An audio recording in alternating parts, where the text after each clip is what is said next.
අද 2020 දෙසැම්බර් 18 සිකුරාදා සිරස්තල. බස්නාහිරින් පිටවන්නන්ට හදිසි ඇන්ටිජන් පරීක්ෂණ අද සිට. ආසාදිතයින් 5 දෙනෙකු හඳුනා ගැනී. කොවිඩ් වැළඳීමෙන් දින 48ක දරුවෙකු මරුට. මෝටර් රථ දෙපාර්තමේන්තුවේ 600කට ස්ථානමාරුවීම්. හේතුව අල්ලස් ගැනීම් සම්බන්ධ පැමිණිලි බව කොමසාරිස් ජෙනරාල් කියා. කවුද ඉන්චාර්ජ් කවුද ඉන්නේ? 600ක් මාරු කරපුවම අපි වගේ අයට ඇවිල්ලා වැඩක් කරගන්න පුළුවන්ද? ගම සමග පිළිසඳරට ජනපති ඉඹුල්පේටයයි. ජනතා ගැටලු රැසකට විසඳුම්. ඒ ගැන මම ස්ථීර විසඳුමක් ලබා දෙන්නම්. අපේ ජනබල පක්ෂයේ ජාතික ලැයිස්තු මන්ත්‍රී දුරය රතන හිමිට අති විශේෂ ගැසට් නිවේදනය නිකුත් කෙරේ. බ්‍රිතානයේ කුසගින්නේ සිටින දරුවන්ට යුනිසෙෆ් ආධාර. රටට ලැජ්ජාවක් බව විපක්ෂයෙන් චෝදනා. From Other Therana, this is Other Therana Prime Time with Dilka Saman Mali and Sanka Amrajit. Live from Studio 24 in Colombo. ආයුබෝවන් ඔබ අදත් එක්වන්නේ ශ්‍රී ලංකාවේ අංක එකේ සහ විශ්වසනීයම පුවත් විකාශය අද දෙරණ 6:55 සමගින්. ගම සමග පිළිසඳර තුන්වැනි අදියර අද ජනාධිපති ගෝඨාභය රාජපක්ෂ මහතාගේ ප්‍රධානත්වයෙන් බලංගොඩ ඉබුල්පේ රාවණාකන්ද ග්‍රාම නිලධාරී වසමේදී පැවැත්වුණා. එහිදී ජනතාව ඉදිරිපත් කළ ගැටලුවලට සවන් දුන් ජනාධිපතිවරයා නිලධාරීන්ට උපදෙස් ලබා දුන්නේ ග්‍රාමීය පානීය ජල මහාමාර්ග හා සෞඛ්‍යංශවල පවතින ගැටලුවලට කඩිනම් විසඳුම් ලබා දෙන ලෙසයි. ගම සමග පිළිසඳර තුන්වැනි අදියර අද පෙරවරුවේ ජනාධිපති ගෝඨාභය රාජපක්ෂ මහතාගේ ප්‍රධානත්වයෙන් පැවැත්වුණේ බලංගොඩ ඉඹුල්පේ ප්‍රාදේශීය ලේකම් බල ප්‍රදේශයේ තෝරවැල් කන්ද විද්‍යාලයේදී. මෙම අවස්ථාවට ප්‍රදේශයේ මහජන නියෝජිතයන් හා රාජ්‍ය නිලධාරීන් සහභාගී වී සිටියා. සමග පිළිසඳර තුන්වන වැඩසටහන ක්‍රියාත්මක කිරීමට සපමිනෙන මොහොත. එහිදී ප්‍රදේශවාසීන් ජනාධිපතිවරයා වෙත සිය ගැටලු ඉදිරිපත් කළා. දුරකථන භාවිතා කිරීමේදී නිවැරදි සංඥා පහසුකම් නොමැතිකම ගැටලුවක් වෙලා තියෙනවා. තාවකාලික කුරුණක් දැන් ඉදි කළා දැනට මේ ප්‍රදේශයට ආවරණය ලබා දීලා තිබෙනවා. විශාල කුරුණක් ඉදි කරලා තවදුරටත් ඒ පුළුල් කිරීමට බලාපොරොත්තු වෙනවා ලබන වසරේ මැද භාගයට ප්‍රථම. විශේෂයෙන් දැන් අවුරුදු 3කට කලින් විවෘත කළා ග්‍රාම්‍ය රෝහලක් මනතුන් කන්දේ. තාම ජනාධිපතිතුමනේකට වෛද්‍යවරයෙක් එක්ක කාර්ය මණ්ඩලයේ දීලා රෝහලක් විදියට සංවර්ධනයලා නැහැ. සර්ගේ මේ ප්‍රශ්නේ ඉල්ලීම කළපු හින්දා අපි වෛද්‍යවරයෙක් අපි ලබා දෙමු. ස්ථිර වෛද්‍යවරයෙක් අපි පෙබරවාරි මාසෙ ඉඳලා එවන්න. දැනට අපිට RMO කෙනෙක් එවන්න බැයිද? පුළුවන් අපිට දැනට RMO කෙනෙක් එවන්න. මේ ඉස්කෝල වල යන ළමයින්ට යන්න තියෙන වෙලාවට බසුත් නැහැ. ඉස්කෝලේ ඇරිලා එන වෙලාවට ගමට මෙන්න බස් එකක් නැහැ. මීට කිලෝමීටර් 5කට එහායින් බස් එක නවත්තර ගන්නවා. මේ පාර ඉක්මනින්ම හදන්න. මේ පාරේ දැන් මම ආපු කෑල්ලෙත් බොහොම අමාරු වෙන්නේ ආවේ. මේ පාරේ මං හිතන්නේ බස් එකකට යන්න බැරුව. ඉතල කාලේට ජනාධිපතිතුමා කෙනෙක් මේ ගමට ආපුක ලොකුම දෙයක් අපේ කාලේ ආලවත් නැහැ ජනාධිපතිතුමා ආවා කියලා. පානීය ජලය නොමැතිව දුෂ්කරතාවයට පත් වෙලා තිනවා. මෙතනට කිලෝමීටර් 4ක් විතර දුරට පයිප් ගේන්න ඕන. අපි දැන් ඒක කැපැසිටි එක වැඩි කරලා මේ ගමටත් වතුර දෙන්න පුළුවන් සර්. අපිට බට් ටික දාන්න විතරයි මාස 4ක් 6ක් වගේ කාලයක් ඇතුළත මේ ගමටත් වතුර දෙන්න පුළුවන් සර්. දැන් ඇත්තටම හැම තැනකම ගියාම පාරවල් සහ පානීය ජලය හැම කෙනෙක්ගේම ප්‍රශ්නයක්. ඒ නිසා අපි මේ පාර අයවැයනොත් විශාල මුදලක් ඒ වගේම ප්‍රතිපත්තියක් වශයෙන් අපි පාරවල් වෙනුවෙනොත් පානීය ජලය වෙනුවෙනොත් විශාල මුදලක් යොමු කරලා තියෙනවා. අපේ උඩකන්ද විද්‍යාලයේ ඇටුම් ගුරුවරයෙකුත් නැහැ. ඒ වගේම තමයි පොඩි පීඩා පිට්ටනියක් තියෙන්නේ අපිට.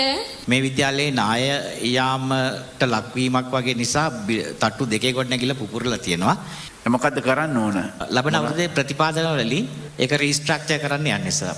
ක්‍රීඩා පිට්ටනිය ඉඩ තියෙනවද එතන? මම හමුදාවේ වල එක හදලා දෙන්නම්.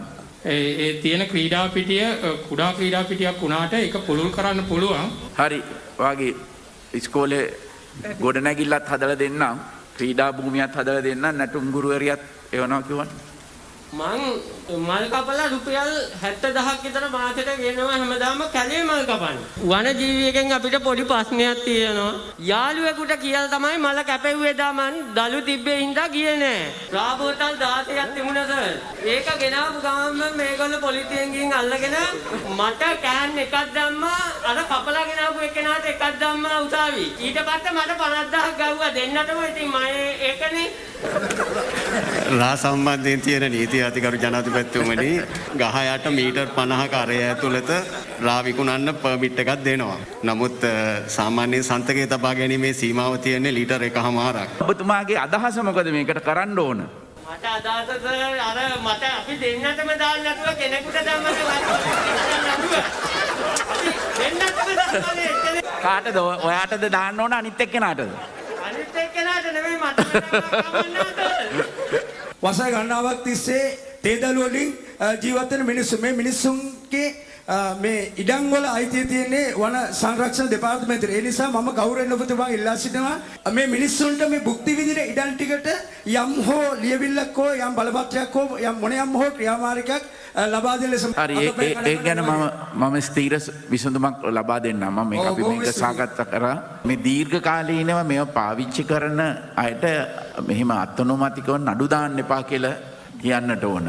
ඉන්ඩියුකෝ ලෙවල් 3-4 ඉලෙක්ට්‍රීෂියන් කෝස් දෙකම ඉවර කරලා කොළඹ ගිහලා ප්‍රයිවට් එකක් වැඩ කරලා ඉතින් අවුරුදු දෙකක් වැඩ කරලා දැන් ගෙදර ඉන්නේ. ඉලෙක්ට්‍රීෂියන් කෙනෙක් හැටියට වැඩ කරන්න කැමතිද? ඔව් මම කොරෝනා කවන්නේ. හොඳයි.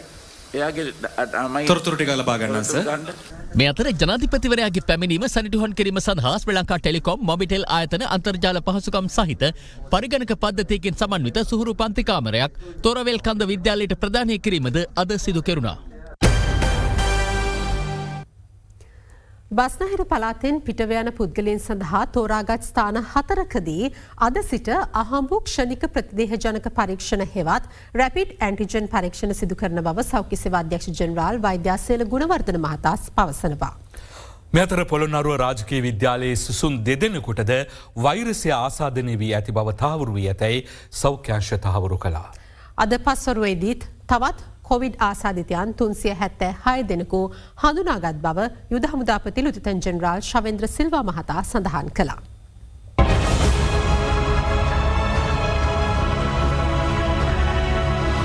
බස්නාහිර පළාතෙන් පිටව යන පුද්ගලයන් සඳහා අද සිට තෝරාගත් ස්ථාන 4ක අහඹු ක්ෂණික ප්‍රතිදේහජනක පරීක්ෂණ හෙවත් රැපිඩ් ඇන්ටිජන් පරීක්ෂණ සිදු කිරීමට තීරණය කර තිබෙනවා. මිගමු පාරෙත් ඒ වගේම නුවර පාරෙත් තපුර පාරෙත් ඒ වගේම ගාලු පාරෙත් අපි බස්නාහිර පළාතෙන් එළියට යන ස්ථාන 4ක අපි මේ සඳහා සියලුම කටයුතු සූදානම් කරලා තියෙනවා. අහඹු ලෙස අපි පරීක්ෂා කරලා එහෙම යන කවුරු හරි තිබ්බොත් අපි ඒගොල්ලන් හඳුනා ගැනීම තමයි මේකෙන් කරන්න බලාපොරොත්තු වෙන්නේ.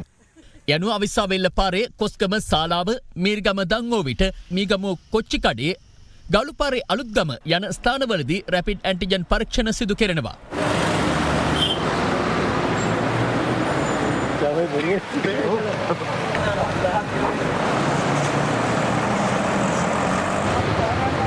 ඉන් කොස්ගම හා මීරිගම දංගෝවිට යන ප්‍රදේශවලදී සිදු කළ රැපිඩ් ඇන්ටිජන් පරීක්ෂාවේදී ආසාදිතයන් දෙදෙනෙකු හඳුනාගෙන තිබෙනවා. ඔවුන් දෙදෙනාම වරාය සේවකයන්.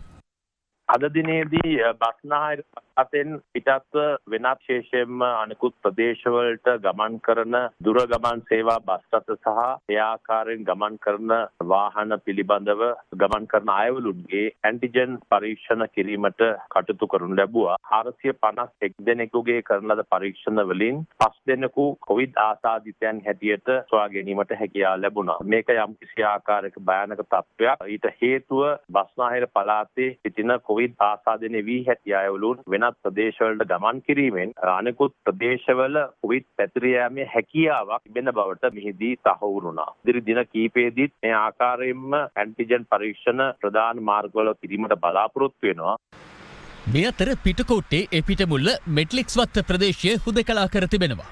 එහි පදිංචිකරුවන් 146කට සිදු කළ PCR පරීක්ෂණ අතුරින් 50කට වෛරසය ආසාදනය වී ඇති බවට තහවුරු වීමත් සමගින්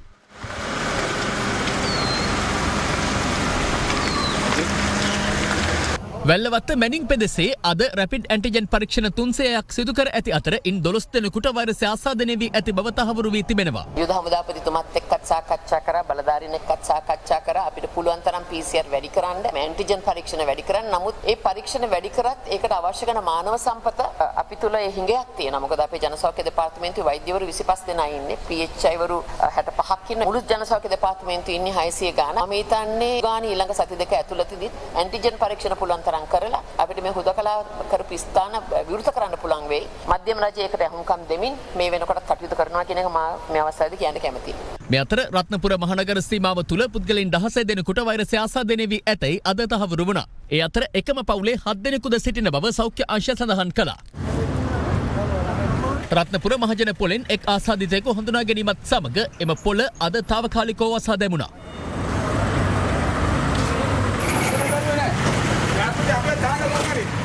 අවට ප්‍රදේශවලින් ආසාදිතයන් වාර්තා වීම නිසා රත්නපුර නගරයේ ඇති පාසල් 3ක් වසා දැමීමට බලධාරීන් තීරණය කර තිබෙනවා. මෙලෙස වසා දමා ඇත්තේ රත්නපුර ගඟබඩ සීවලී විද්‍යාලය, රත්නපුර අල් මකියා මුස්ලිම් විද්‍යාලය සහ රත්නපුර ධර්මරාජ විද්‍යාලයයි.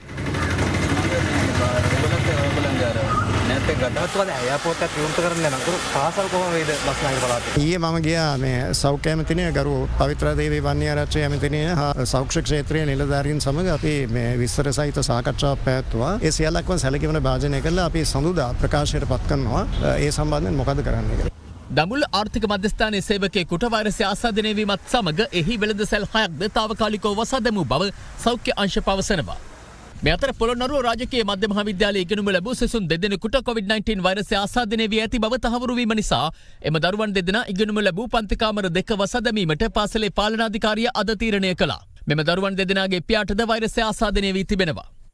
මේ අතර දින 48ක් වයසැති කොවිඩ් වැළඳුණු බිලිඳෙකු රිජ්වේ ආර්ය ළමාරෝහලේ ප්‍රතිකාර ලැබමින් සිටියදී මිය ගොස් තිබෙනවා. කෙසේ වෙතත් රෝහල අධ්‍යක්ෂවරයා පැවසුවේ බිලිඳාගේ මරණයට හේතු වී ඇත්තේ උපතේදී ඔහුගේ පෙනහැල්ලේ තිබූ ගැටලු සහගත තත්වයක් හා බැක්ටීරියා ආසාදනයක් බවයි. පවතින තත්වය හමුවේ එළඹෙන නත්තල් දිනේදී බන්ධනාගාරගතව සිටින පුද්ගලයන් බැලීමට ඔවුන්ගේ සමීපතමයන්ට අවසර හිමි නොවන බව බන්ධනාගාර මාධ්‍ය ප්‍රකාශක චන්දන ඒකනායක මහතා පවසනවා. හැමදාම අපි නත්තලට සියලුම දෙනාට ලබා දුන්නා අමුත්තම් බැලීමට මේ වසරේ ඒක නම් කරන්න බැරි වෙනවා. ඒ වෙනුවට රුපියල් 2000ක මුදලක් ඒ කැන්ටින් වලට බැන්දාම Tamanට අවශ්‍ය කරන්නේ මොකද්ද කියලා බන්ධනාගාර කැන්ටින් වලට දැනුම් දුන්නාම ඒ රුපියල් 2000ට සරිලන භාණ්ඩ බන්ධනාගාර කැන්ටින් මාර්ගයෙන් එම අදාළ නේවාසිකයන්ට ලබා දෙනවා. COVID-19 වෛරස තත්ත්වයේ හේතුවෙන් తాවකාලිකව අත්හිටුවා තිබූ සමත මණ්ඩල කටයුතු ජනවාරි 9 වෙනිදා සිට යලි ආරම්භ කිරීමට තීරණය කළ බව අධිකරණ අමාත්‍ය අලි සබ්රි මහතා පවසනවා. මෙරට කොවිඩ් ආසාදිතයන් ගණන ඊයේ 35000 සීමාව ඉක්මවා ගිය අතර ඊයේ මෙරටින් තවත් කොවිඩ් ආසාදිතයන් 650 දෙනෙකු හඳුනා ගැනුණා. ඉන් වැඩිම සංඛ්‍යාව වාර්තා වුණේ කොළඹ දිස්ත්‍රික්කයෙන් වන අතර එම සංඛ්‍යාව 242ක්. දෙවනියට වැඩිම ආසාදිතයන් වාර්තා වූ ගම්පහ දිස්ත්‍රික්කයේ ආසාදිතයන් ගණන 126ක්. කළුතරින් ඊයේ ආසාදිතයන් 72 දෙනෙකු හඳුනා ගත්තා. දිස්ත්‍රික්ක 15කින් සෙසු ආසාදිතයන් 210 දෙනෙකු හඳුනා ගැනුණා. මේ වන විට මෙරට සමස්ත කොවිඩ් ආසාදිතයන් ගණන 35763ක් දක්වා ඉහළ ගොස් තිබෙනවා. ඉන් 8542ක් තවදුරටත් රෝහල්ගතව ප්‍රතිකාර ලබන අතර 27061ක් පූර්ණ සුවය ලබා තිබෙනවා. සමස්ත ආසාදිතයන්ගෙන් මේ වෙනකොට 75%කට වැඩි ප්‍රමාණයක් පූර්ණ සුවය ලබලා ගෙදර යවන ප්‍රතිශතය වැඩි කරගනිමින් ඉන්නේ. ඒතකොට දෙසැම්බර් මාසයේ එවීගේ දවස් 17 ඇතුළේ විතරක් සුව කළා ගෙදර යවන්න පුළුවන් වුණා 9363. දවසකට දල වශයෙන් අපි 550ක වගේ ප්‍රමාණයක් සුව කරලා ගෙදර යවන්න පුළුවන්කම ලැබිලා තියෙනවා. මේක විශාල සංඛ්‍යාවක්. ඒ වගේම ඉතාම හොඳ ප්‍රවණතාවයක්. මේ කෑම කනකොට තමයි මේක ස්ප්‍රෙඩ් වෙන්න තියෙන මූලික තැන. මේ අපි ඔක්කොම මාස්ක් එක ගලවලා ගෙදරින් ගේන බත් එක එකට ලියාගෙන කනවා. ඔච්චර කිව්වත් මේක ප්‍රැක්ටිස් කරන්න බෑ. අපිට ඇත්තටම මේ වෛරසයත් එක්ක තව අවුරුදු එකමාර සමඩ අවුරුදු දෙකක් අපිට මේක ජීවත් වෙන්න සිද්ධ වෙයි. අපි මේ අලුත් ජීවිතයට අපි හැඩ ගැසිය යුතුයි. අපින් ගොඩක් දෙනෙක් කනවා ඇයි මේ වෙඩින්ස් වලට 50ක් තියෙන්නේ, ඇයි මේ 100ක් දෙන්නේ නැත්තේ, ඇයි මේ 500ක් දෙන්නේ නැත්තේ කියලා. 500ක්ද 100ක්ද 50ක්ද කියන එක මෙතන තියෙන ප්‍රශ්න. දන්නවා වෙඩින් වල උත්සව වලට ගියාම මේ ඔක්කොම ටිකක් වෙලා යනකොට මේ මාස්ක් එකක්වත් නැහැ. පැතිරෙන්න තියෙන සම්භාවිතාවය ඉතාමත්ම වැඩි.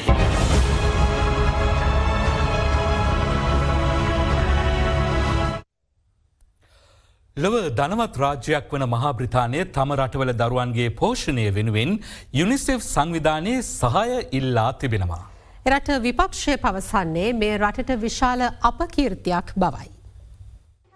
COVID-19 අභියෝගය හමුවේ බ්‍රිතාන්‍යයේ කුසගින්නෙන් පෙළෙන දරුවන්ට මානුෂීය ආධාර ලබා දීමට එක්සත් ජාතීන්ගේ ළමා අරමුදල හෙවත් යුනිසෙෆ් සංවිධානය තීරණය කොට තිබෙනවා. ඒ යුනිසෙෆ් සංවිධානයේ වසර 70ක ඉතිහාසය තුළ පළමු වරට වීම විශේෂත්වයක්. විපක්ෂ මන්ත්‍රීවරු පවසන්නේ ලෝකයේ ධනවත්ම රටක් ලෙස සැලකෙන බ්‍රිතාන්‍යයට එය විශාල අපකීර්තියක් බවයි. අදාළ වැඩපිළිවෙල යටතේ නත්තල් සමයේ දකුණු දිග ලන්ඩනයේ පවුල් 1800ක් පමණ දරුවන් පෝෂණය කිරීමට යුනිසෙෆ් සංවිධානය උපකාරී වනු ඇති. COVID-19 ව්‍යාප්තිය පාලනය කිරීම සඳහා දෙසැම්බර් 26 වෙනිදා සිට සති 6කට රටවසා දැමීමට උතුරු අයර්ලන්තයේ පියවරගෙන තිබෙනවා. ගෙවී ගිය දිනේ ඇමරිකාවෙන් නව මරණ 2873ක් වාර්තා වුණා. නව ආසාදිතයන් ගණන දැක්ුණේ 1,95,972ක් ලෙසින්. ඒ අතර කොවිඩ් වෛරසයට එරෙහි ෆයිසර් බයෝඑන්ටෙක් එන්නත ලබා දුන් ඇමරිකාවේ ඇලස්කා ප්‍රාන්තයේ රෝහලක සෞඛ්‍ය සේවිකාවකටද දරුණු අසාත්මිකතා ඇති වී තිබෙනවා. කෙසේ වෙතත් උපජනාධිපති මයික් පෙන්ස් අද එම එන්නත ලබා ගැනීමට කටයුතු කර තිබුණා. ෆයිසර් එන්නත්කරණය නිල වශයෙන් ආරම්භ කිරීමට සෞදි අරාබියද පසුගියදා කටයුතු කළ අතර එය පළමුව ලබාගත්තේ එරට සෞඛ්‍ය අමාත්‍ය තෞෆික් අල් රාබියා විසින්. මේ අතර සමාජ දුරස්ථභාවය රැක ගැනීමට අපොහොසත් වූ තම සේවකයින් දෙදෙනෙකුට හොලිවුඩ් සුපිරිනලු ටොම් ක්‍රූස් තදින් බැනවදින හඬපටයක් ජාත්‍යන්තර මාධ්‍ය වාර්තා කොට තිබෙනවා. ඒ බ්‍රිතාන්‍යයේ සිදු කළ මිෂන් ඉම්පොසිබල් 7 චිත්‍රපටයේ රූගත කිරීම අතරතුරදී. ගෝලීය කොවිඩ් ආසාදිතයන් ගණන මේ වන විට 7,53 ලක්ෂය ඉක්මවා ගොස් තිබෙනවා. වාර්තා වන සමස්ත මරණ ගණන 16,70,000කට අධිකයි. ආයුර්වේද වෛද්‍ය නිලධාරීන් සහාය ලබා දෙන්නේ නම් කොවිඩ් ආසාදිතයන් සඳහා දේශීය වෛද්‍ය ප්‍රතිකාර ලබා දීමට සූදානම් බව දේශීය වෙදකම් ප්‍රවර්ධන ග්‍රාමීය හා ආයුර්වේද රෝහල් සංවර්ධන හා ප්‍රජා සෞඛ්‍ය රාජ්‍ය අමාත්‍ය සිසිර ජයකොඩි මහතා පවසනවා. ඔහු මේ බව සඳහන් කළේ හික්කඩුව ප්‍රදේශයේ අද පැවති උත්සවයකදී. රජයේ ආයුර්වේද වෛද්‍ය නිලධාරීන්ගේ සංගමයේ 18 වන වාර්ෂික මහා සම්මේලනය අද පෙරවරුවේ හික්කඩුවේදී පැවැත්වුණා. අපි දන්නවා අපිට තියෙන්නේ බටහිර රටවල් විසින් විශේෂයෙන්ම එංගලන්තයේ අපේ රට පාලනය කරන කාල පරිච්ඡේදයේ යටත් විජිත නීතිය තමයි අද ක්‍රියාත්මක වෙන්නේ. ඒ නිසා මේ වසංගත රෝග තත්ත්වය හමුවේ අපිට හරි ගැටලුවකට මුහුණ දීලා තියෙනවා. ලෙඩේ බෙදාගෙන මේ කොරෝනා ලෙඩේ බටහිර අයගේ ලෙඩක් කියලා එක බෙදාගෙන බටහිර වෛද්‍යවරයෙක් අල්ලගෙන ඉන්නේ. ඒ නිසා එකක් මේ නිරෝධායන නීතිය ලෙඩක්. දෙකේ අල්ලගෙන ඉන්න අයත් බරපතල එක දීර්ඝ කාලයක් ආදානුග්‍රහී වෙලා එකම මතයේ කෙල්බගෙන අලුත් විදියට හිතන්න නැති නිසා බවට පත් වෙලා තියෙනවා. ඒ නිසා ඔබ සූදානම් නම් අපි ලෑස්ති අපේ ආයුර්වේද රෝහල් පද්ධතිය කොරෝනා රෝගීන් සඳහා ස්වාධීනව ආරාධනා කරන්න එන්න ඇවිල්ලා අපේ රෝහල් වල නවතින්න අපි ලෑස්ති දෙහෙන්න. අපි ලෑස්ති අපේ දේශීය ආයුර්වේද ප්‍රතිකාර දෙන්න.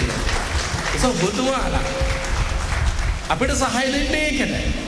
දකුණු පළාත් ආයුර්වේද කොමසාරිස්තුමත් වයම් පළාත් කොමසාරිස්තුමත් ඔබ සියලු දෙනා සාක්ෂි දරනවා. ප්‍රජා වෛද්‍ය සේවයේ අපේ වෛද්‍යතුමන්ලා තුමියන්ලා දන්නවා. ගෙයින් ගිහලා නිවෙසෙන් නිවෙසට ගිහලා රෝහල් පද්ධතියට ගිහලා අපි ලබා දෙන දේශීය ඖෂධ වර්ග. අදත් අපි පිළිගන්නවා අපේ ආයුර්වේද ක්‍රමයේ දේශීය වෛද්‍ය ක්‍රමයේ තියෙන ඖෂධ වර්ග වලින් තමයි අපේ රට මෙහෙමවත් නිමිලා තියෙන්නේ. මෝටර් ප්‍රවාහන දෙපාර්තමේන්තුවේ සේවකයින් 600කට වැඩි පිරිසකට වහාම ක්‍රියාත්මක වන පරිදි ස්ථාන මාරුවීම් ලබා දීමට තීරණය කර තිබෙනවා. එම දෙපාර්තමේන්තුවේ කොමසාරිස් ජෙනරාල් සුමිත් අලහකෝන් මහතා සඳහන් කළේ ජනතාවගෙන් ලැබුණු අල්ලස් සම්බන්ධ පැමිණිලි සැලකිල්ලට ගනිමින් අදාළ ස්ථාන මාරුවීම් සිදු කළ බවයි.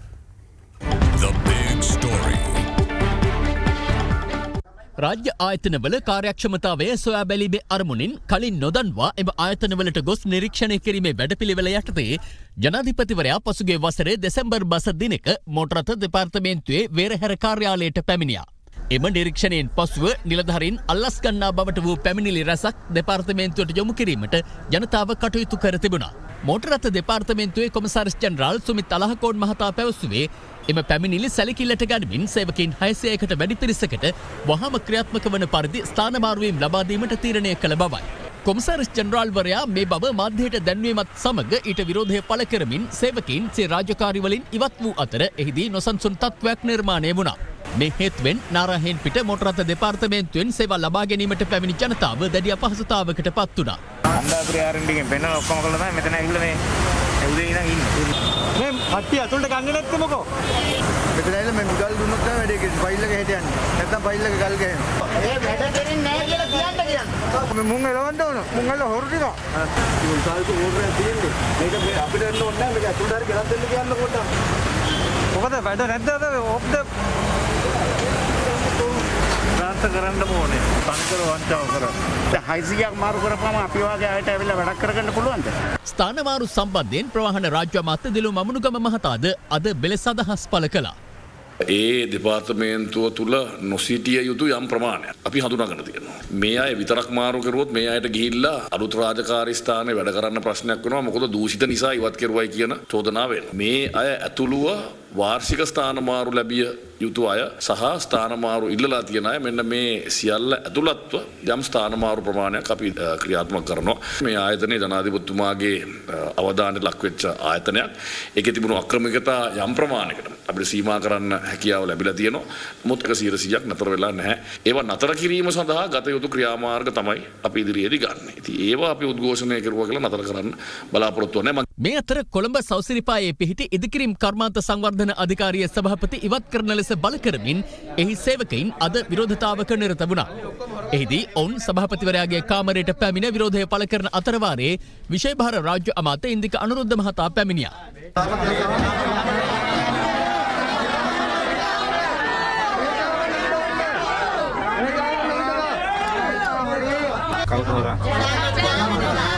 කෙනෙක් කියන්නකො. එතකොට දැන් ඕගොල්ලෝ සභාපතිතුමාට මීට කලින් සති දෙකකට කලින් සභාපතිතුමාට චෝදනා කරලා ඊට කලිනුත් චෝදනා කරලා මම ඕගොල්ලන්ට සාකච්ඡාවක් ඇඳෙව්වා. ඒ සාකච්ඡාවේදී මේ කිසිම දෙයක් දුන්න දාපු අය ඕගොල්ලෝ ආවනේ. මේ කිසිම දෙයක් දුන්නේ නැහැ. ඕගොල්ලෝ මේක උස්සගෙන එනවා. ඕගොල්ලෝ උස්සගෙන ආවද කියන්නේ අපි හොයලා බලන්නේ නැතුව සජිත් ප්‍රේමදාස මේකේ මේ ඇමතිවරයා විදියට ඉන්න කාලේ ලක්ෂ 2.5 කොන්ත්‍රාත්කාරයෙන්ගෙන් අරගෙන ලක්ෂ 2.5 ගානේ කොන්ත්‍රාත්කාරයෙන්ගෙන් අරගෙන සල්ලි එකතු කරපුවා. කිසිම කෙනෙක් ගෙනාවේ නැහැ. තේරුණාද? ඒ ඔක්කොම පොඩ්ඩක් ඉන්න. මේ ආණ්ඩුව ඇවිල්ලා අවුරුද්දක්. ඒ අවුරුද්දට එක රුපියලක් කොන්ත්‍රාත්කාරයෙක්ගෙන් ගත්තද කියලා ඕන කෙනෙක් අත උස්සලා කියන්න. ඔයාලට ප්‍රශ්න තියෙනවා කියලා ඉදිරිපත් කරපු ප්‍රශ්න මේවා නෙවෙයි. මම බලපු හැමතැනම ඔයගොල්ලෝ අසාර්ථකයි. තරහ වෙන්න එපා කිව්වා. මම වගේ කියන්න මම මෙතන ඉන්නවා. මම 10 දෙනා එක කතා කරන්න. ඔයාලගේ තියෙන පීඩනේ, ඔයාලගේ තියෙන අමාරුව ඔක්කොටම මම උත්තර දෙන්න. මොනවා හරි දෙයක් කරනවා අපි බලමු. එහෙම දෙයක් තියෙනවා නම් එක පැය භාගයක්. මේ රජේ කිසිම කෙනෙක් ඉන්නේ නැහැ. එහෙම තියන්න උවමනාවකුත් නැහැ. මමත් ඔයාලගේ පැත්තට. මේ ඉල්ලීමට අහුම්කම් දීලා සාමාන්‍ය ක්‍රමයට යන්න. යන අතරතුර සති දෙකකින් බලමු අපි මොකද දක්වන්නේ. අපේ ඉල්ලීමත් කරලා දෙන්න. සති දෙකක් ඇතුළත කරලා දෙන්න. නෑ. එහෙම කරන්න එපා. කියන්නේ එහෙමනම් මෙච්චර කතා කරලා කියනවනම් සත්‍යයෙන් පස්සේ සභාපතිය යවන්න කියලා. එහෙනම් මම කතා කරපු දේ වැඩක් නෑ. චෝදනා ලබ සිටින සැකකරුවන්ගේ අනන්‍යතාව ඉදිරියේදී මාධ්‍ය මගෙන් හෙළි කරන බවට මහජන ආරක්ෂක අමාත්‍ය අද්මිරාල් සරත් වීරසේකර මහතා කළ ප්‍රකාශයක් සම්බන්ධයෙන් සිය සංගමය දැඩිව විරෝධය පළ කරන බව කොළඹ මහාධිකරණ නීතිඥ සංගමය පවසනවා. අද කොළඹදී විශේෂ මාධ්‍ය හමුවක් පවත්වමින් ඔවුන් මේ පිළිබඳව අදහස් පළ කළා. ළමා අපචාර එහෙම නැත්නම් කාන්තාවන් දූෂණය කිරීම මංකොල්ලකයන් මේ වගේ ඊටාම නින්දිත ලෙස පාරේ මැද්ද තියලා පහරගැසී පාරදී මේ වගේ ප්‍රචණ්ඩ ක්‍රියා කරන සියල්ලන්ම හඳුනාගත් පසුව ඔවුන්ට නරුදාන ගමන් ඔවුන්ට මාධ්‍ය තුලින් මෙයාගේ ඡායාරූප පෙන්වලා මෙයාගේ විස්තර මාධ්‍යයට නිකුත් කරලා ජනතාව දැනුවත් කරනවා. ඒ තුලින් මම හිතනවා මින් ඉදිරියට හෝ එවන් දෙයක් කරනවා නම් තමාගේ ඒ විස්තර සමස්ත ජනතාව දැනගන්න නිසා ඒ තුලින් හෝ කිසියම් බියක් සැකක් නැත්නම් ලැජ්ජාවක් ඔවුන් තුළ ඇති කිරීම තමයි මේකට අපේ සම්පූර්ණ පරමාර්ථය.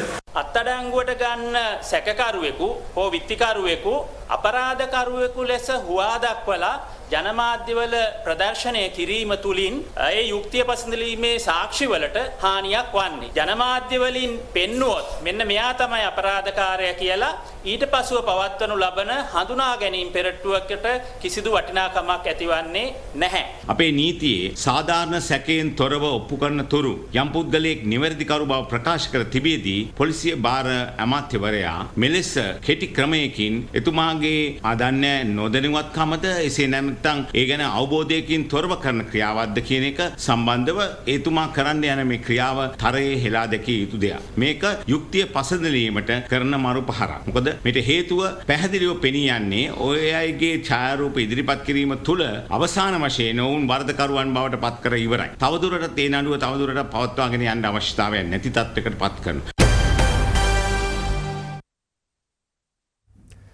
ප්‍රභූ ඝාතන කුමන්ත්‍රණයක් සම්බන්ධයෙන් 2018 වසරේදී තොරතුරු අනාවරණ කළ නාමල් කුමාර නමැති පුද්ගලයාගෙන් පාස්කු ප්‍රහාරය පිළිබඳ විමර්ශනය කරන ජනාධිපති කොමිසම අද පැය 8කට වැඩි කාලයක් සාක්ෂි විමසමින් සිටිනවා. ඔහුගේ සාක්ෂි ලබා දීම මාධ්‍යයට විවෘත වී නැහැ. මේ අතර පාස්කු ප්‍රහාරය පිළිබඳ විමර්ශනය කරන ජනාධිපති කොමිසමේ සභාපති විනිසුරුවරයා නීතිපති සම්බන්ධීකරණ නිලධාරී රජයේ නීතිඥ නිශාරා ජයරත්න මෙනවියට ඊයේ දැඩි අවවාද කළා. නීතිපති සම්බන්ධීකරණ නිලධාරී නීතිඥ නිශාරා ජයරත්න මෙනවිය කොමිසමට කැඳවා තිබුණේ 2019 ජුනි මාස 19 වනදා නීතිපති දෙපාර්තමේන්තුව වෙනුවෙන් ඇය නිකුත් කළ මාධ්‍ය නිවේදනයක් සම්බන්ධයෙන් සාක්ෂි විමසීම සඳහායි. මම මේ මාධ්‍ය නිවේදනය කළේ පූජ්‍ය මාගල්කන්දේ සුදත්ත හිමියන් අප දෙපාර්තමේන්තුව අසලට පැමිණ සිදු කළ අසත්‍ය ප්‍රකාශයක් සම්බන්ධයෙන්. සහරන් හෂීම් සහ ජාතික තෞහිද් ජමාත් සංවිධානය සම්බන්ධයෙන් 2018 ජූලි 7 පිටු 300ක ගොනුවක් ත්‍රස්ත විමර්ශන කොට්ටාසේ විසින් නීතිපති දෙපාර්තමේන්තුවට ලබා දුන්නා කියලා හිමිනම ප්‍රකාශ කර තිබුණා. සත්‍ය වශයෙන්ම එම ලිපි ගොනුව දෙපාර්තමේන්තුවට ලැබී තිබුණේ පාස්කු ප්‍රහාරයෙන් පස්සේ මේ පිළිබඳව නීතිපතිවරයා එවක වැඩබලන පොලිස්පතිවරයාට උපදෙස් ලිපියක් යවුවා. ඒ ලිපිය පදනම් කරගෙන නීතිපතිගේ වාචික උපදෙස් පරිදි මා මේ මාධ්‍ය නිවේදනය නිකුත් කළ බව රජයේ නීතිඥවරිය මෙහිදී ප්‍රකාශ කළා. මෙහිදී ජනාධිපති කොමිසමේ සභාපති විනිසුරුවරයා ප්‍රශ්න කළේ ත්‍රස්ත විමර්ශන කොට්ටාසේ යොමු කළ ගොනුව සම්බන්ධයෙන් නීතිපති දෙපාර්තමේන්තුවෙන් වරදක් හෝ පැහැරහැරීමක් සිදුව නැති බවට අදාළ නිවේදනයේ සඳහන් වූයේද යන්නයි. එසේ සඳහන් වෙනවා ස්වාමිනී. එම ලිපිය යොමු කරන අවස්ථාවේ නීතිපති දෙපාර්තමේන්තුව තුළ මෙම සිදුවීමට අදාළව කිසිදු අභ්‍යන්තර විමර්ශනයක් ආරම්භ කර තිබුණේ නැති බව නිශාරා ජයරත්න මෙනවිය පිළිතුරු දුන්නා. එහිදී කොමිසමේ සභාපතිවරයා විමසා සිටියේ සිද්ධියට අදාළව 2020 නොවැම්බර් 27 වනදා නීතිපති දෙපාර්තමේන්තුවේ නිලධාරීන් දෙදෙනෙකුට එරෙහිව විනයානුකූල පියවර ගන්නා ලෙස ඔබේ දෙපාර්තමේන්තුව රාජ්‍ය සේවා කොමිසමට නිර්දේශ කර ඇතනම් එය ඔබේ නිවේදනය සමග එකිනෙකට පටහැනි වෙනවා නේද? මාධ්‍ය නිවේදනය කළේ නීතිපති දෙපාර්තමේන්තුව ත්‍රිපුද්ගල කමිටුවක් දාලා අභ්‍යන්තර විමර්ශනයක් සිදු කිරීමට පෙර පසු අවස්ථාවකයි කමිටුව මගින් විමර්ශනයක් කර නිර්දේශ ඉදිරිපත් කළේ. යයි රජයේ නීතිඥවරිය පිළිතුරු දුන්නා. ඉන් අනතුරුව නියෝජ්‍ය සොලිසිටර් ජෙනරාල් අසාද් නවාවි මහතා වෙනුවෙන් ජනාධිපති නීතිඥ ශවින්ද්‍ර ප්‍රනාන්දු මහතා හරස් ප්‍රශ්න විමසනු ලැබුවා. ඔබ ඔය නිකුත් කළ මාධ්‍ය නිවේදනය තුළ ත්‍රස්ත විමර්ශන කොට්ටාසයට උපදෙස් දීමට තරම් තොරතුරු අදාළ ගොනුව තුලින් ඉදිරිපත් කරලා නැහැ කියන්නේ නීතිපතිවරයා දරපු මතය නේද? 2019 ජූනි 18 නීතිපතිවරයා වැඩබලන පොලිස්පතිවරයාට යවුවේ උපදෙස් ලිපියක්. ඒක මතයක් නෙවෙයි. නීතිපති දෙපාර්තමේන්තුව නිලධාරීන් දෙදෙනා වැරැද්දක් කළේ නැහැ කියලා නීතිඥතුමා මගේ කටින් ගන්න උත්සාහ කරන්නේ. මම ඒක පිළිගන්නේ නැහැ. යයි රජයේ නීතිඥවරිය පිළිතුරු දුන්නා. රජයේ නීතිඥවරිය එම පිළිතුර ලබා දුන් ස්වරූපයත් සමග ජනාධිපති නීතිඥවරයා කවුද ඔබේ විනය නිලධාරියා? යයි විමසුවා. එහිදී නිශාරා ජයරත්න මෙනවිය සභාපතිවරයාට ප්‍රකාශ කළේ නීතිඥවරයා අසන ප්‍රශ්න මේ කොමිසම විසින් සොයා බලන විෂයපතයට අදාළ නොවන බවයි. සභාපති විනිසුරුවරයා රජයේ නීතිඥවරියට ප්‍රකාශ කළේ කොමිසම පත්කිරීමේ අරමුණ බෝම්බ ප්‍රහාර සිදුවීමේදී රජයේ නිලධාරීන් අතින් යම් පැහැරහැරීමක් සිදු වෙලාද යන්න සොයා බැලීම බවයි. ඒ අනුව ප්‍රශ්නවලට ඍජුවම කොමිසමට පිළිතුරු ලබා දිය යුතු බව සභාපති විනිසුරුවරයා සාක්ෂිකාරියට සඳහන් කළා. එහිදී ජනාධිපති කොමිසම හමුවේ විශේෂ ප්‍රකාශයක් කිරීමට අවසර ඉල්ලූ ජනාධිපති නීතිඥ ශවේන්ද්‍ර ප්‍රනාන්දු මහතා මෙලෙස ප්‍රකාශ කළා. ස්වාමීනි, මම නීතිඥවරයෙකු ලෙස මෙම සාක්ෂිකාරියට ප්‍රශ්න යෝජනා කළත් ඇය ඒවාට ඍජු පිළිතුරු නොදී වෙනත් දේ පවසනවා. ඒ නිසා මම මේ ගරු ජනාධිපති කොමිසමට යෝජනා කරනවා මෙම සාක්ෂිකාරිය ජනාධිපති කොමිසමට අපහාස කළ සාක්ෂිකාරියක් ලෙස සලකන්න කියලා. යයි සඳහන් කළා. ඊට පිළිතුරු දුන් නිශාරා ජයරත්න මෙනවිය ගරු සභාපතිතුමනි, මම කිසිම අවස්ථාවක කොමිසමට අපහාස කළේ නැහැ. මට දැන් හිතෙනවා නීතිඥ සහායක් ලබා ගත යුතුයි කියලා. ඒ නිසා මට නැවත පැමිණෙන දිනයක් ලබා දෙන්න. ඒ අනුව ලබන 21 වන සඳුදා පෙරවරු 10ට නීතිඥ නියෝජනයක් සහිතව පෙනී සිටින ලෙස සාක්ෂිකාරියට දන්වන්නයි සභාපති විනිසුරුවරයා ප්‍රකාශ කළා. ජෝර්ජ් ස්ටුවර්ට් හෙල්ත් පෞද්ගලික සමාගමට සහායෙහි සභාපති දිලිත් ජයවීර මහතාට අපහාස වන අයුරින් පුවත් පළ කිරීම වළක්වාලමින් සිරස නිවුස් ෆස්ට් ප්‍රවෘත්ති විකාශය හිමි MTV පුද්ගලික සමාගමට එරෙහිව පනවා ඇති වාරණ නියෝගය දෙසැම්බර් මාස 30 වනදා දක්වා දීර්ඝ කිරීමට අධිකරණය අද නියෝග කළා. ඒ අදාළ නඩුව කොළඹ දිසා අධිකරණය හමුවේ අද පෙරවරුවේ කැඳ වූ අවස්ථාවේදී රාජේන්ද්‍රන් රාජමහේන්ද්‍රන් මහතා සභාපතිත්වය දරන MTV පුද්ගලික සමාගම යටතේ ක්‍රියාත්මක සිරස නිවුස් ෆස්ට් ප්‍රවෘත්ති ප්‍රකාශයන් හරහා ජෝර්ජ් ස්ටුවර්ට් හෙල්ත් පුද්ගලික සමාගමට එහි සභාපති දිලිත් ජයවීර මහතාට සහ එහි ඉහළ නිලධාරීන්ට එරෙහිව කිසිදු ආකාරයක අපහාසාත්මක පුවත් පළ කිරීම වළක්වාලමින් කොළඹ දිසා අධිකරණය පසුගිය නොවැම්බර් 23 වනදා සති දෙකක් සඳහා වාරණ නියෝගයක් නිකුත් කළා. සිරස නිවස් ෆස්ට් ඔස්සේ නොවැම්බර් 11, 13, 16 සහ 19 දිනවල ජෝර්ජ් ස්ටුවර්ට් හෙල්ත් විසින් COVID-19 ක්ෂණික ප්‍රතිදේහ ජනක පරීක්ෂණ කට්ටල ආනයනය කිරීම සම්බන්ධයෙන් ව්‍යාජ සහ සිතාමතා ගොතන ලද කරුණු ඇතුළත් අපහාසාත්මක පුවත් පළ කළ බව පැමිණිලිකාර ජෝර්ජ් ස්ටුවර්ට් ආයතනය විසින් අධිකරණයට කරුණු දක්වා තිබුණා. මෙම නඩුව යළි දෙසැම්බර් 7 වනදා කැඳ වූ අවස්ථාවේදී තමන්ට එරෙහිව පනවා ඇති වාරණ නියෝගය අහෝසි කරන ලෙස සිරස නිවුස් ෆස්ට් ප්‍රවෘත්ති විකාශය අයත් MTV පුද්ගලික සමාගම කළ ඉල්ලීම කොළඹ දිසා අධිකරණය ප්‍රතික්ෂේප කළ අතර අදාළ වාරණ නියෝගය අද දිනය දක්වා දීර්ඝ කිරීමට නියෝග කළා. ඒ අනුව අද දිනේ නඩුව යළි කොළඹ දිසා අධිකරණයේදී කැඳ වූ අතර එහිදී වගඋත්තරකාර පාර්ශවය විරෝධතා සහ පිළිතුරු ඉදිරිපත් කිරීමෙන් අනතුරුව MTV පුද්ගලික සමාගමට පනවා ඇති වාරණ නියෝගය දෙසැම්බර් මාස 30 වනදා දක්වා දීර්ඝ කිරීමට අධිකරණය නියෝග කළා. නඩුවට අදාළ පරීක්ෂණය ජනවාරි මාස 8 වනදා ආරම්භ කිරීමට අධිකරණය දින නියම කළා. අපේ ජනබල පක්ෂයේ ජාතික ලැයිස්තු පාර්ලිමේන්තු අසුන සඳහා හිටපු පාර්ලිමේන්තු මන්ත්‍රී පූජ්‍ය අතුරලියේ රතන හිමියන්ගේ නම නම් කොට තිබෙනවා. මැතිවරණ කොමිසම පැවසී ඊට අදාළ අතිවිශේෂ ගැසට් නිවේදනය නිකුත් කර ඇති බවයි. එම පක්ෂයේ ජාතික ලැයිස්තු මන්ත්‍රී දුරේ නම් කිරීම ප්‍රමාද වූයේ එහි සමාජික ස්වාමින් වහන්සේලා අතර මතු වූ අර්බුදකාරී තත්ත්වයක් හේතුවෙන්. තවත් පුවත් කිහිපයක් දැන්. මොරටුව ප්‍රදේශයේදී යතුරුපැදියක ගැටි දැරියන් දෙදෙනෙක් මිය ගොස් ගැබිනි මවක් තුවාල ලැබීමේ සිද්ධියට අදාළ නඩුව අද මොරටුව මහේස්ත්‍රාත් අධිකරණයේදී කැඳ වූ අවස්ථාවේ විත්තිකාර යතුරුපැදිකරු දෙසැම්බර් 30 වන දින දක්වා තවදුරටත් රක්ෂිත බන්ධනාගාරගත කිරීමට අධිකරණය නියෝග කළා. නොසලකිලිමත්ව රියධාවනය කරමින් දෙදෙනෙකුට ජීවිත අහිමි කිරීම සහ මේරු ගැබක් එහෙත් නොයිපදුණු දරුවෙක් ඝාතනය කිරීම යන චෝදනා යටතේ සැකකරුට නඩු පවරා තිබෙනවා. පොල් ඉඩම් කැබලි කිරීම හා පොල්ගස් කැපීම තහනම් කිරීමට පියවර ගන්නා බව පොල්, කිතුල්, තල් හා රබර් වගා ප්‍රවර්ධන රාජ්‍ය අමාත්‍ය අරුන්දික ප්‍රනාන්දු මහතා පවසනවා. ඔහු අද දංකොටුවේදී සඳහන් කළේ අත්‍යවශ්‍යම හේතුවකට හැර පොල්ගස් කැපීමට රජය අවසරය ලබා ගැනීම අනිවාර්ය වන බවයි. පළගල ප්‍රදේශීය ලේකම් කොට්ටාසයට අයත් දමුළු හල්මිල්ලෑව හබරතාවල ප්‍රදේශයට පසුගිය දින කිහිපය තුළ වනාලි කඩාවැදීම නිසා ගම්වාසීන් දැඩි භීතියට පත්ව සිටිනවා. එලෙස ඇතෙකු ගම්වැදීමෙන් ජනතාව භීතියට පත්වන අවස්ථාවක් මේ. කවුද ඉන්නේ එන්නදියා?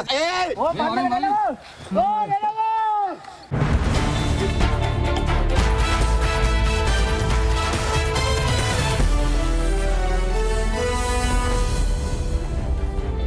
අද කෙලිබිම තොරතුරු රැගෙන අනෝජ් ප්‍රගති කරුණාරත්න මැදිරියට පැමිණි සිටින අනෝජ්. ඔව් සංක. දකුණු අප්‍රිකා ටෙස්ට් ක්‍රිකට් තරගාවලියට සහභාගී වීම සඳහා ශ්‍රී ලංකා කණ්ඩායම අද දිවයිනෙන් පිටත්ව ගියා. ඉදිරියේදී දකුණු අප්‍රිකාව සහ එංගලන්තය සමග පැවැත්වෙන ටෙස්ට් තරගාවලි දෙක සඳහා සහභාගී වන ශ්‍රී ලංකා සංචිතයේද ඊයේ ප්‍රකාශයට පත් කෙරුණා. දකුණු අප්‍රිකානු සහ එංගලන්ත තරගාවලිය සඳහා සහභාගී වන දිමුත් කරුණාරත්නගේ නායකත්වයෙන් යුත් ශ්‍රී ලංකා සංචිතයට ක්‍රීඩකයන් 22 දෙනෙකු ඇතුළත්. ශ්‍රී ලංකා සංචිතය සඳහා නවක ක්‍රීඩකයින් වන සන්තෝෂ් ගුණතිලක, අසිත ප්‍රනාන්දු සහ ඩිල්ෂාන් මදුශංක නම් කර තිබීමද විශේෂත්වයක්. තරග දෙකකින් සමන්විත ශ්‍රී ලංකා දකුණු අප්‍රිකා ටෙස්ට් තරගාවලිය දෙසැම්බර් 26 වනදා දකුණු අප්‍රිකාවේදී ආරම්භ වීමට නියමිතයි. ශ්‍රී ලංකාවේදී පැවැත්වීමට නියමිත ශ්‍රී ලංකා එංගලන්ත ටෙස්ට් තරගාවලිය ජනවාරි 14 වනදා ආරම්භ වනවා. මේ අතර දකුණු අප්‍රිකානු ටෙස්ට් තරගාවලියට සහභාගී වීම සඳහා ශ්‍රී ලංකා කණ්ඩායම අද දිවයිනෙන් පිටත්ව ගියා. ජාත්‍යන්තර පීඩයට නැවත වරක් යන්න ලැබීම ගැන ගොඩක් සතුටු වෙනවා. ඒ වගේම කණ්ඩායමක් විදියට අපි ගොඩක් කල් මහන්සි වුණා. පුහුණුවීම් කටයුතු හොඳින් කරගෙන තියෙනවා. සමහරක් විට අපිට අවස්ථාවක් ලබා දෙන්න පුළුවන් වුණොත් අනිවාර්යෙන් අපි නව ක්‍රීඩකයන්ට අවස්ථාව ලබා දෙනවා. ඉතින් බලාපොරොත්තුවක් වෙන ගිය පාර වගේ මේ පාරත් මේ තරගාවලිය හොඳින් සාර්ථක නිම කරලා ලංකාවට පැමිණෙන්න. මේ අතර අද දිවයිනෙන් පිටත්ව ගිය ශ්‍රී ලංකා කණ්ඩායම එළඹෙන 20 වෙනිදා පුහුණු තරගයකට සහභාගී වන අතර නිරෝධායන නීති රීතිවලට යටත්ව දින දෙකක් වැනි කෙටි කාලයක් තුළ තරගයකට සහභාගී වන්නේ කෙසේද යන්න පිළිබඳ මහාචාර්ය අර්ජුන ද සිල්වා මෙලෙස පැහැදිලි කළා. සෞත් ඇෆ්‍රිකා වෛද්‍යවරුත් එක්කත් අපි කතා කරලා LPL එකේ සාර්ථකව කරපු ප්‍රෝටෝකෝල් එක අපි එතන පාවිච්චි කරන්න ඕනේ රෙගියුලර් ටෙස්ටිං ඕනේ කලින් අපි ඇරිය අපේ ડોක්ටර් දමින්දයි ප්‍රධාන පුහුණුකාර මිකියාත. ඒගොල්ලෝ හැම ග්‍රවුන්ඩ් එකම චෙක් කරලා අපේ ටෙස්ටිං ප්‍රෝටෝකෝල් එක දීලා තියෙනවා. ක්‍රීඩකයන්ට කියලා තියෙනවා ඕනම වෙලාවක හිතුනොත් ඔය ආරක්ෂාව මදි කියලා කියන්න බෝඩ් එකට අපි ආපහු ගේනවා. සෞත් ඇෆ්‍රිකා කියලා තියෙනවා මැච් එක අපිට දෙන්නවා හැර අනිත් හැම දෙයක්ම දෙන්නම්. එසමගින් අපගේ ප්‍රධාන පාත්‍රිකා ශනිමාවට පත්වෙනවා. සුබරාත්‍රී.